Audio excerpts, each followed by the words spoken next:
తెనాలి ప్రభుత్వ ఆసుపత్రిలో సదరం సర్టిఫికేట్ మంజూరుకు డబ్బులు అడుగుతున్నారంటూ ఓ మహిళ ఎమ్మెల్సీ ఆలపాటి రాజేంద్ర ప్రసాద్కు ఫిర్యాదు చేసింది. తెనాలి రామలింగేశ్వరపేటలో టీడీపీ ఆఫీసులో జరిగినటువంటి ప్రజా దర్బార్ కార్యక్రమంలో ఎమ్మెల్సీ ఆలపాటి రాజేంద్ర ప్రసాద్ పాల్గొన్నారు. నియోజకవర్గ పరిధిలోని వివిధ ప్రాంతాల నుండి వచ్చినటువంటి ప్రజలు తమ సమస్యలపై ఆలపాటికి అర్జీలు అందజేశారు. తెనాలి పట్టణంలోని చిన్నరావూరుకు చెందినటువంటి ఓ మహిళ ప్రజా దర్బార్ గ్రీవెన్స్కు తన కుమారుడితో సహా వచ్చి ఇక ఆలపాటికి తన గోడును వెళ్లబోసుకుంది.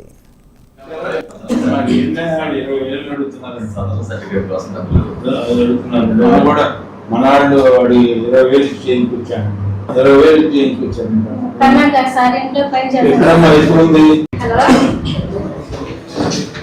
సార్ మీరు డబ్బులు కట్టమన్నారుగా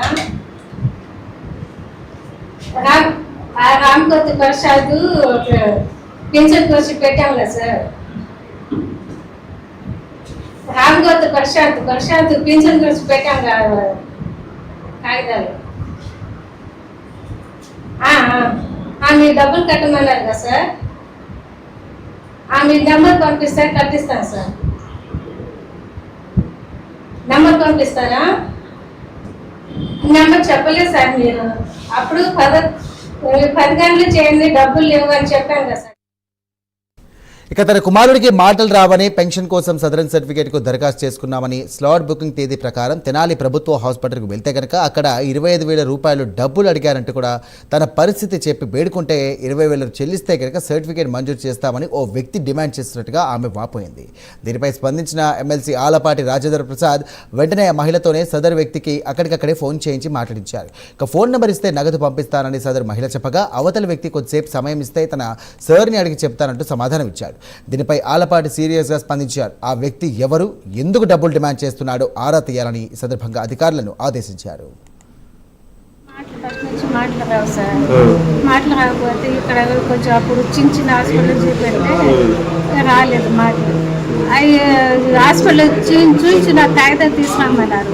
నేను ఎక్కువ డబ్బులు పెట్టి చూస్తే ఎక్కువ రిపోర్ట్ వచ్చింది కదా సార్. అప్పుడు చూసుకునే సొమ్ము లేదు. ఇప్పుడు కొంచెం ఇల్లు పని చేసుకొని ఏదో పిల్లలకి పోసేసుకుంటున్నాను. డబ్బులు లేవు సార్. అందుకే కొంచెం ఫస్ట్ నుంచి మైకు మాటలు. డాక్టర్ పేరు చెప్పలేదు సార్. ఆయన కింద ఉంటాడు, ఆయన సతీ సార్. చూడలేదు సార్. సచివాళ్ళు ఏదో సదరం సర్టిఫికేట్ అవి అక్కడ చేయించుకుంటే వాళ్ళు చేయించిపేట గవర్నమెంట్ అక్కడ రాశారు. అక్కడ రాస్తే అక్కడ వెళ్ళాం సార్. మరి ఇటు కావాలి, ఇటు సంగతి పింఛన్ కావాలంటే వాళ్ళు ఏమో అన్నట్టు చేశాడు. మాకు కూర్చోబెట్టాడు. మాకు కూర్చోబెట్టిన తర్వాత మాకు ఈ మాట చెప్పాడు. మేము పోయిన నెల 28వ తారీఖు వెళ్ళాం సార్.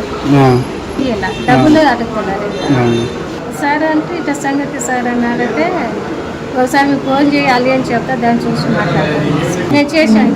డబ్బులు ఇస్తాను చేస్తే నేను 1/4 గంటలో అవి చేస్తాను అన్నాడు ఆయన. ఇంక ఇతరులకి అది పోదు.